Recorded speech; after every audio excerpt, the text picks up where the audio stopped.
ইউনূস চাইলে কি না করতে পারে, এরকম একটা প্ল্যানিং ডক্টর ইউনূসের দ্বারাই সম্ভব। ডক্টর মোহাম্মদ ইউনূস করলোটা কি দেখেন, কোন জায়গায় কোন প্লে কার্ড দেখাতে হবে সেটা ঠিক সময় ঠিক জায়গায় বাস্তবায়ন করে দিল ইউনূস সরকার। এরকম একটা প্ল্যানিং ডক্টর ইউনূসের দ্বারাই সম্ভব। প্রধান উপদেষ্টা অধ্যাপক মোহাম্মদ ইউনূস এবং জাতিসংঘ মহাসচিব অ্যান্থনিও গুতেরেস গতকাল 14 মার্চ শুক্রবার কক্সবাজারের উখিয়ায় শরণার্থী শিবিরে প্রায় 1 লাখ রোহিঙ্গা শরণার্থীর সঙ্গে ইফতার করেছেন। ইফতারের আগ মুহূর্তে শরণার্থী শিবিরে কিছু রোহিঙ্গার হাতে উল্লেখযোগ্য কিছু প্লে কার্ড দেখা যায়, যেখানে লেখা ছিল, জাতিসংঘ আমাদের নিরাপদ ও মর্যাদাপূর্ণ প্রত্যাবর্তন নিশ্চিত করুন, জাতিসংঘ আমাদেরকে আমাদের বাড়িতে নিয়ে যান, আমরা রোহিঙ্গা রাষ্ট্রহীন নই। আরও লেখা ছিল, মায়ানমারে আমাদের অধিকার পুনরুদ্ধার করুন।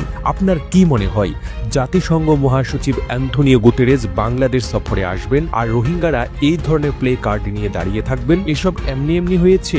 মোটেও না। এসব কিছু হচ্ছে ডক্টর মোহাম্মদ ইউনূসের প্ল্যানিং মোতাবেক। তাছাড়া জাতিসংঘ মহাসচিব বলেছেন, আগামী বছর মায়ানমারে রোহিঙ্গাদের ফিরিয়ে নিয়ে সেখানে তাদের সাথে ইফতার করতে চান, ভাবতে পারেন। তাছাড়া রোহিঙ্গাদের উদ্দেশ্যে ডক্টর মোহাম্মদ ইউনূস চট্টগ্রামের আঞ্চলিক ভাষায় যে বক্তৃতা দিয়েছেন তা শুনে সত্যিই আমি মুগ্ধ।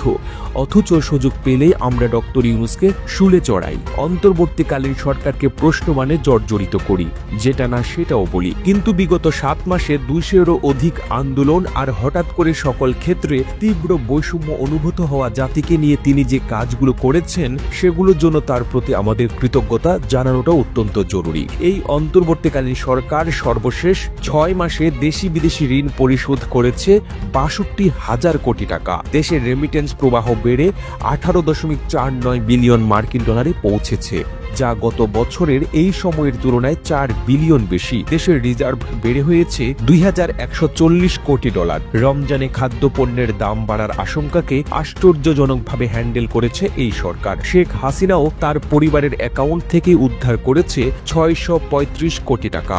দেশের খাদ্যপণ্যের ভর্তুকি বেড়েছে প্রায় 12%। গত 22 মাসের তুলনায় সর্বনিম্ন মুদ্রাস্ফীতি হয়েছে এই ফেব্রুয়ারি। এমনকি ধর্ষণের মতো ঘটনাগুলোর তদন্ত 15 দিন এবং বিচার 90 দিনের মধ্যে করার সিদ্ধান্ত হয়েছে। আওয়ামী আমলে অর্থনৈতিক কেলেঙ্কারির কারণে বাফুফের উপর ফিফা নিষেধাজ্ঞা দিয়েছিল, বাফুফের সেই নিষেধাজ্ঞা তুলে নিয়েছে ফিফা। সরকারি চাকুরিতে প্রবেশের বয়স 30 থেকে 32 করা হয়েছে। স্কুলের বইগুলোতে শেখ হাসিনার উল্টাপাল্টা সিলেবাস আর পারিবারিক তোষামোদের গল্প বাদ দিয়ে একটা সাজানো গোছানো সিলেবাস দেওয়া হচ্ছে। এখন থেকে প্রাথমিকের প্রধান শিক্ষকেরা পাবেন 2য় শ্রেণীর গ্যাজেটেড কর্মকর্তার মর্যাদা। সর্বশেষ জাতিসংঘের মহাসচিব 4 দিনের জন্য বাংলাদেশ সফরে এসেছেন।